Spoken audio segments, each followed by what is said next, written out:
Bonjour à tous et bienvenue à une autre émission d'Objectif. Aujourd'hui, je reçois Mme Claudia Vachon, directrice de la polyvalente de Thetford Mines.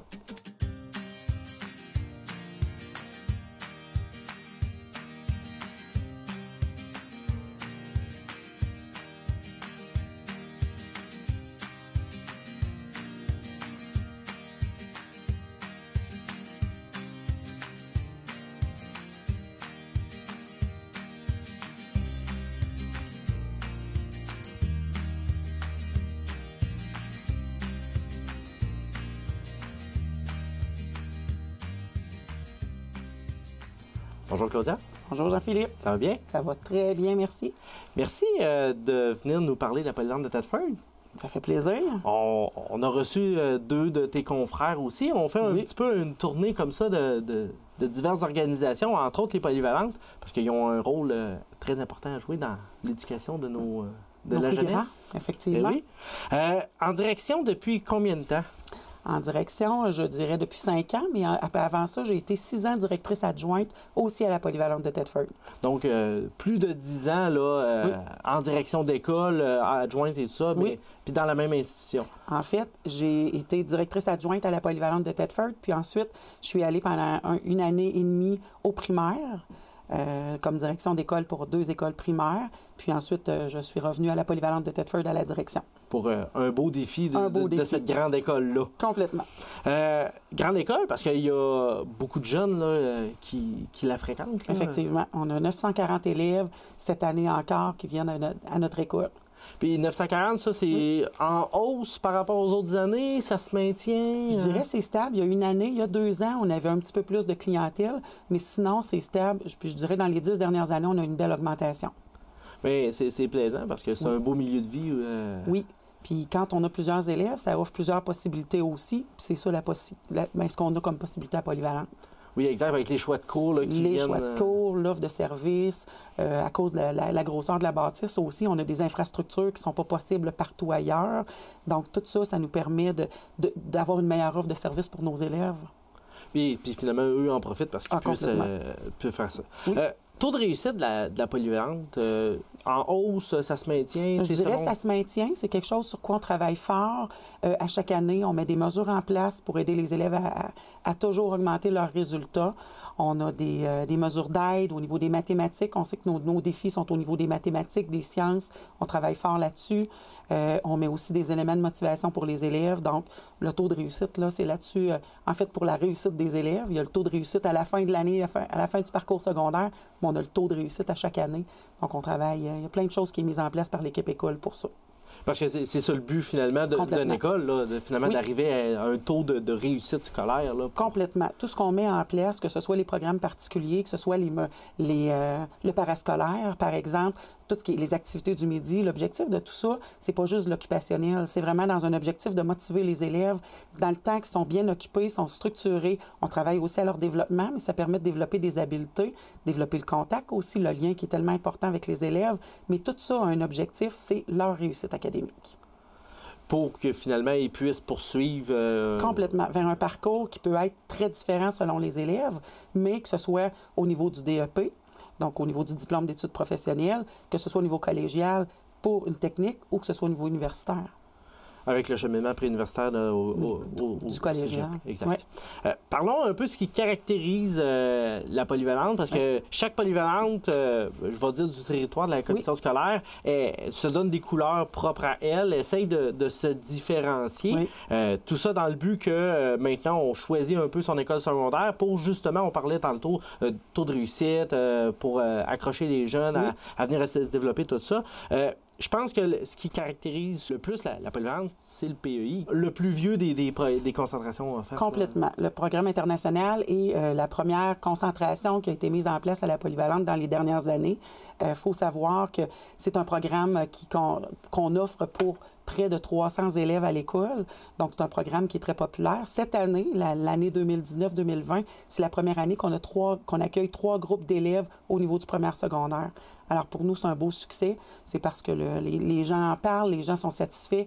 Puis, c'est un programme qui atteint beaucoup d'élèves. C'est sûr que le programme international, les gens ont longtemps pensé que c'est un programme pour l'élite, alors que c'est pas ça. programme international, il vise une clientèle d'élèves qui ont le goût de développer des valeurs d'ouverture, des valeurs d'interculturalisme, des valeurs qui sont propres vraiment, qui sont beaucoup développées au niveau du programme international.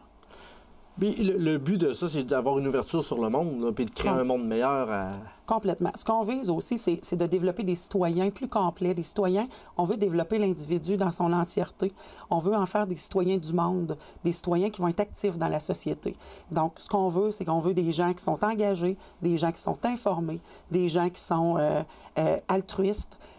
Et ça, on a juste à penser au service par l'action. Ça, c'est le bénévolat que les élèves font à chaque année au niveau du PEI. Ça, c'est important aussi parce que ça leur ouvre une porte sur la communauté. Qu'est-ce qui se fait autour d'eux? Fait que ça, c'est une belle source d'éveil pour eux parce que souvent, cet engagement-là s'est perdu un petit peu au fil des ans. Les gens, le bénévolat, c'est pas quelque chose qui se fait encore, puis c'est pas quelque chose qui est énormément demandant, mais combien que c'est gratifiant. Fait que les jeunes ont à organiser des activités pour différents organismes communautaires, mais aussi à participer à des activités. Alors ça, c'est un beau privilège, je dirais. Je pense qu'on leur donne de s'ouvrir sur ce qui se passe autour d'eux. Puis, dans l'ouverture de ça, il y a l'apprentissage d'une troisième langue aussi qui est au secondaire. Complètement. C'est que le programme international offre la possibilité d'avoir 2 voies sur l'anglais. On offre plus de cours d'anglais, donc l'anglais enrichi et l'anglais intermédiaire, mais aussi il offre la possibilité d'avoir l'enseignement de l'espagnol. On a une enseignante hyper dynamique, Mme Luzaïda, qui amène les élèves en 4 années à pratiquement être fluide au niveau de l'espagnol. Alors, c'est excellent. Ils peuvent s'en aller en Espagne, en Colombie, pour aller en vacances au Mexique, mais avoir une conversation avec les gens de là-bas avec leur espagnol. C'est quand même assez impressionnant dans le sens où, tu sais, c'est pas tous les jours ou, tu sais, c'est quand même... Effectivement, c'est un nombre de périodes qui est quand même limité, mais par le dynamisme, par l'engagement de Mme Luzaïda, les jeunes chantent, les jeunes vivent la culture colombienne au niveau de tout ce qui touche l'espagnol. Donc, c'est quelque chose qui les motive beaucoup. Fait qu'au-delà d'apprendre des temps de verbe, ils apprennent une culture à travers la langue, puis un peu. Ce qui donne envie de, normalement, plus l'approfondir, plus la connaître. Complètement. Et de l'apprendre, finalement. Oui, puis ça leur ouvre aussi la possibilité de voyager. Oui. Tu sais, quand on maîtrise l'anglais, quand on maîtrise l'espagnol, on va pas mal partout avec un bon français. Oui, normalement, on est capable de faire pas mal tout l'ensemble des pays qui s'offrent à nous. Oui. J'aimerais qu'on parle aussi de l'aboutissement de ce PEI-là, qui est le projet en secondaire 5, qui est, je dirais, d'un œil mal vu des fois des élèves quand ils commencent, parce que ça fait peur des fois cette structure, cette charge de travail-là, mais qui sont contents rendus au bout à complètement. C'est qu'on veut aussi que les élèves apprennent à relever des défis. Il y a beaucoup de choses qui sont travaillées de première à 5e secondaire, ne serait-ce qu'au niveau de l'organisation du travail. On sait que les qualités de l'apprenant vont amener les élèves à se développer beaucoup au niveau des compétences de travail, de l'organisation, de la structure, mais aussi de la gestion des émotions. Puis, quand on arrive à toutes les préparer vers ça, c'est dans l'objectif aussi de les développer, mais de les préparer aussi à mettre en place ce projet personnel-là qui leur donne accès à un diplôme de la CEBIC. Donc, la CEBIC, c'est un des organismes qui chapeaute le programme international. Et avec ce projet personnel-là, c'est-à-dire c'est un long projet que les élèves, c'est une activité qu'ils doivent organiser. Ça peut être un roman qu'ils écrivent. Ça peut être quelque chose de simple, mais quelque chose qui amène de quoi à la communauté. On a des élèves qui vont faire des ateliers dans des classes au primaire. On a des élèves qui vont créer une pièce de théâtre. On a des élèves qui vont créer une chanson. Fait que c'est très, très, très varié. C'est ouvert sur plein de possibilités. Mais ce qui est un peu imposant puis qui impressionne beaucoup les élèves quand on leur en parle, c'est le rapport qui va avec ça. Donc, c'est un rapport qui est quand même imposant, mais qui est tout préparé et les jeunes sont accompagnés pour le faire. Et c'est la présentation de tout ça aussi. Et je sais que tu as déjà participé à ces rencontres-là.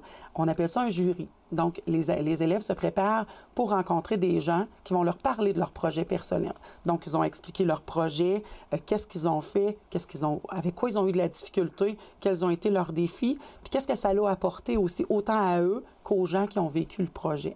Alors, puis merci de t'impliquer là-dedans aussi. Mais ça fait plaisir. Puis c'est réellement un bel objectif, je pense que, puis un bel apprentissage de leur part, en fait, à leur faire. Ça les permet vraiment de se mettre de se remettre en question sur qu'est-ce qu'ils ont vécu depuis 5 ans, sur quoi les apprentissages qu'ils ont fait, puis vers quoi que ça va m'apporter dans mon futur, ne serait-ce que personnel et professionnel, là, les deux. Complètement. Là. Quand on disait au niveau de l'organisation, on regarde nos étudiants qui poursuivent leur parcours postsecondaire, notamment au collégial.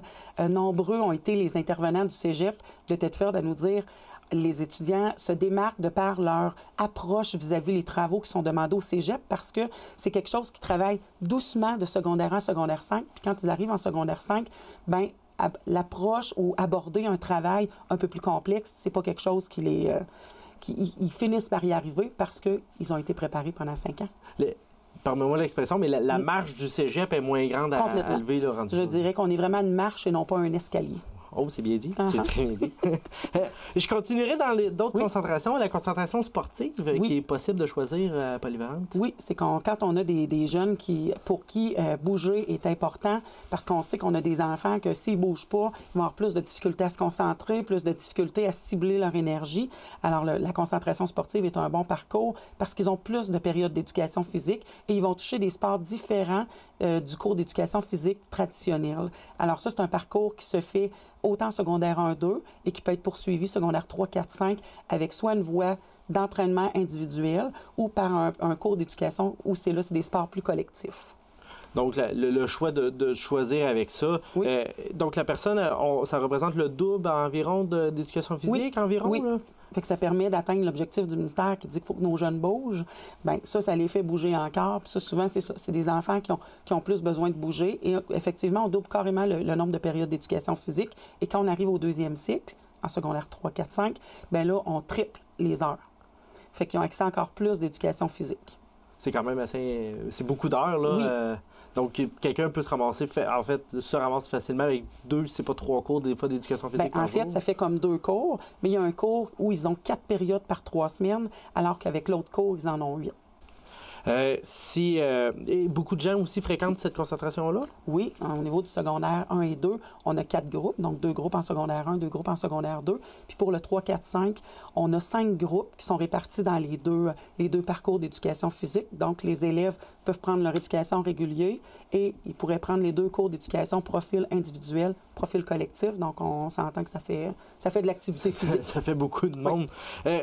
Une nouveauté aussi qui s'en vient, c'est le programme de musique populaire. Complètement. C'est notre petit nouveau bébé qui va voir le jour au niveau de septembre 2020 pour l'année scolaire 2020-21.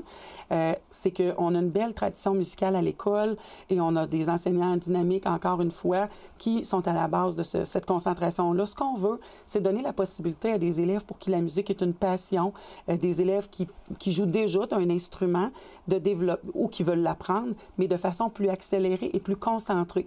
Donc, ce qu'on va faire là, c'est qu'au-delà on va aller dans les compétences du ministère, bien sûr, mais on va pousser aussi les compétences. C'est-à-dire qu'on va faire des dictées musicales, on va aller au niveau de l'interprétation avec un répertoire plus complexe, on va travailler davantage d'instruments aussi pour l'interprétation et on va toucher plus les sphères au niveau de la lecture, de l'écoute musicale pour développer, je dirais, un peu toutes les sphères de la musique et ces élèves-là, bien, ils vont plus se suivre de secondaire 1 à secondaire 5. Donc, de créer une cohorte, là, le but, c'est qu'ils vont suivre... parce que le groupe va être peut-être plus restreint que les... Oui, le groupe va être plus restreint et c'est vraiment au niveau des aptitudes musicales. Donc, les enfants qui vont s'inscrire là peuvent ne pas avoir beaucoup de capacités, mais comme les cours sont plus concentrés, ils vont se suivre dans leur parcours et il y a un accent qui est mis de façon plus concentrée aussi là-dessus. Donc, les enfants vont se développer beaucoup plus rapidement au niveau musical. Et la musique populaire fait en sorte qu'on joue de plusieurs instruments aussi. Tu sais, il faut le dire parce que la musique populaire, ça va de la chanson française à des chansons plus rock, des répertoires des années 80, 90, 2000. On peut même aller dans le rap. Là. Ça va loin, la musique populaire. Et on parle de guitare sèche, guitare électrique, la basse, la batterie. On parle de clavier, on parle de la chanson. Donc, un élève qui voudrait dire « Moi, ce que je veux, c'est me spécialiser en chanson », pourrait aussi participer à ce parcours-là. Une belle offre qu'on a hâte de voir la réponse. Oui. D'ailleurs, on est présentement en période d'inscription. Oui. Donc, pour les gens qui désirent joindre la polyvalente de Thetford sur les concentrations qu'on vient de parler, c'est possible de le faire là. Oui, complètement. Puis sur la feuille d'inscription aussi, que les élèves du primaire vont recevoir après les fêtes, c'est le détail des concentrations est vraiment écrit. Puis juste à communiquer avec l'école s'ils ont besoin de davantage d'informations. Les coordonnées sont écrites sur la feuille d'inscription. Ça va nous faire plaisir de leur donner des détails. Excellent. Bien hâte de voir le succès que le nouveau programme va avoir en septembre 2020. Oui, puis surveillez ça au printemps. Il va y avoir une belle activité de lancement dont je ne peux pas parler présentement parce qu'on fait ça un peu en secret. Mais vous allez voir, ça va être quelque chose de pas pire. Pas pire. C'est genre, on a bien hâte d'entendre ça aussi. Je pense que chaque milieu scolaire travaille aussi fort pour organiser des activités en parascolaire pour justement occuper les temps libres que certains jeunes pourraient avoir. Beaucoup de sports qui sont offerts à la polyvalente de Thetford. Là. Effectivement, la polyvalente de Thetford est reconnue dans le grand pour son programme parascolaire en sport. On dit montagnard, les gens l'associent directement à la polyvalente de Thetford. On offre 12 sports en parascolaire. Ça va du football, du hockey, de l'athlétisme, du cheerleading et du soccer, futsal. Donc, on a une offre de sport très, très élaborée parce que les élèves nous en demandent. Et pour vous donner un exemple de qu'est-ce qu'ils nous demandent, l'an passé, on a ajouté l'équitation.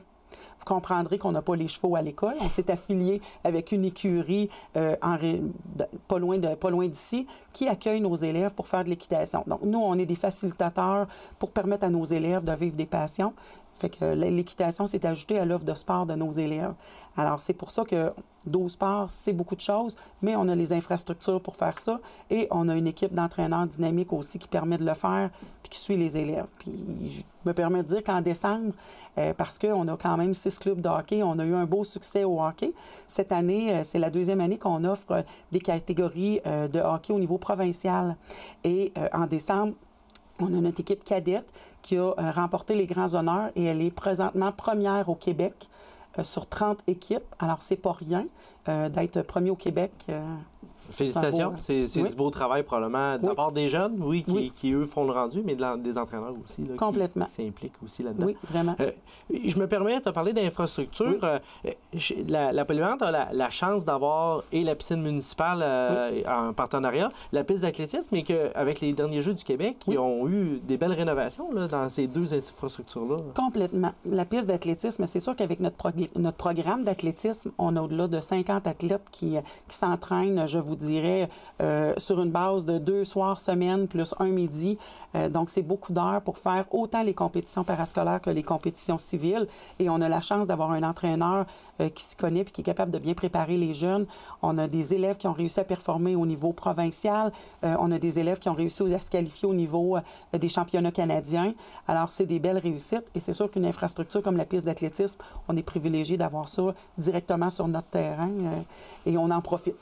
Oui, c'est ce qu'il faut pour arriver à ça. Oui. Le parascolaire, juste avant de tomber dans un petit peu plus de culturel pour les sports, est-ce que ça s'intègre, comme tu dis, sur l'heure du dîner et après les cours? Donc, oui. Il y a pas, c'est en dehors des heures régulières de cours là, que les personnes doivent faire ça. Là. Complètement. C'est-à-dire que premièrement, il faut savoir que tous les élèves de l'école ont accès au parascolaire. Ça, c'est un avantage qui est important.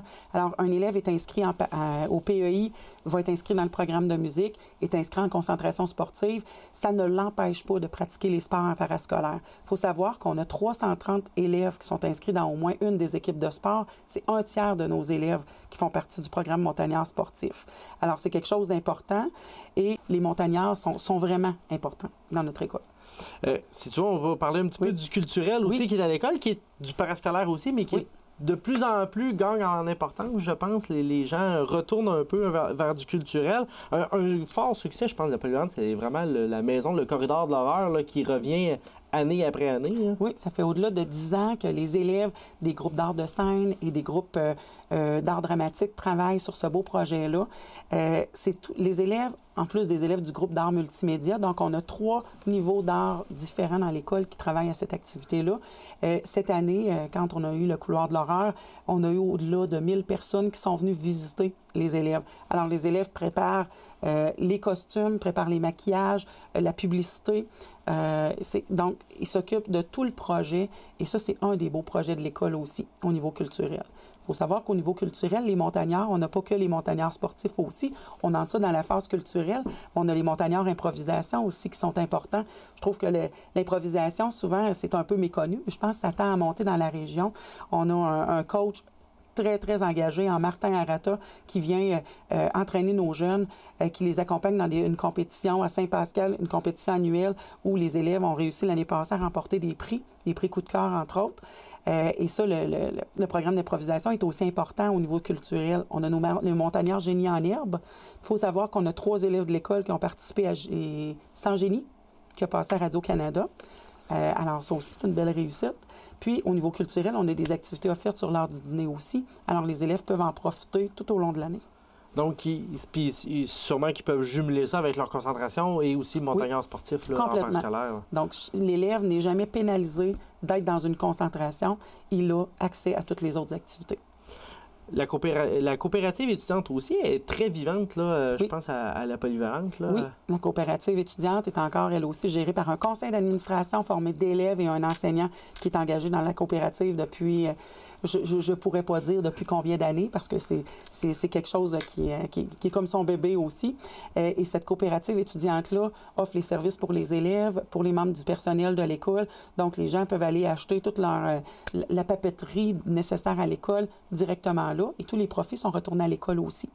Alors, c'est une belle réussite aussi. Puis c'est un beau geste là, de pouvoir contribuer au développement de son milieu. Là, complètement. Puis les jeunes qui sont là apprennent à gérer, à siéger ou à gérer un conseil d'administration, à gérer, on parlera juste, là, gérer les sous, gérer le financement, ensuite gérer la distribution aussi du financement. Alors ça aussi, c'est des beaux apports pour les élèves. Une dernière nouveauté aussi que vous avez eue, c'est le Lab Finance, qui reprend un peu le principe des caisses étudiantes de l'époque.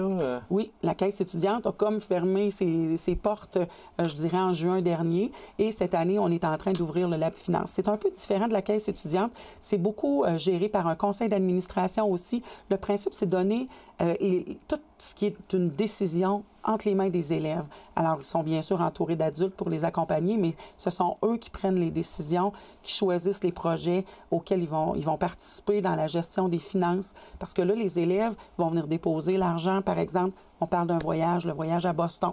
Les élèves vont présenter, les enseignants responsables du voyage à Boston vont faire une demande au Lab Finance. Ils vont analyser le projet, voir comment on est capable de répondre à cette demande-là. Et après, vont le gérer et jusqu'à redistribuer les sous aux gens. Donc, ça va leur apprendre vraiment une belle gestion de fonds, puis comment prioriser des fois les projets, puis complètement. Comment analyser, puis en même temps, ça va peut-être les aider à en monter eux autres mêmes aussi par la bande. C'est ce qu'on souhaite, parce qu'il y a aussi un volet communautaire, puis un volet aussi publicité là-dedans dans le Lab Finance, c'est-à-dire qu'on veut qu'ils vendent le Lab Finance aux autres élèves de l'école pour expliquer c'est quoi, puis amener les élèves à adhérer au Lab Finance, c'est-à-dire que quand on a besoin, par exemple, on monte un projet, on a besoin d'un financement, bien, faire une demande au Lab Finance pour que le conseil d'administration se penche là-dessus. Un super de beau projet qu'on a bien hâte de voir les retombées là, qui vont en arriver. En terminant notre entretien avec Claudia, je terminerai là-dessus. On souhaite quoi à la polyvalente de Thetford pour les prochaines années? On souhaite que le vent de dynamisme qui est là continue. On souhaite continuer à évoluer au niveau des technologies. C'est quelque chose qui est arrivé dans l'école et qui se développe de belle façon et les gens adhèrent à ça et c'est très aidant pour les élèves. C'est un bel élément de motivation aussi. On souhaite monter nos taux de réussite. C'est pas compliqué. Je pense que tout le monde a le même souhait, je dirais, dans les écoles. On veut que les élèves réussissent et soient bien dans leur école. Quelqu'un qui est déjà venu à la polyvalente de Thetford ne se perdrait pas, mais il ferait un « wow, c'est donc bien rendu beau ». On veut créer un milieu où les gens se sentent bien, en sécurité et qui participent à leur milieu. On ne veut pas juste qu'ils soient des spectateurs, on veut que l'école, ce soit leur école. Bien, je te souhaite que tous ces souhaits-là se réalisent pour les prochaines années. Bien, merci. Merci à toi d'avoir été des nôtres pour présenter la polyvalente. C'est fort intéressant de t'avoir avec nous aujourd'hui. Bien, merci de l'invitation. Merci également d'avoir été des nôtres pour un autre objectif.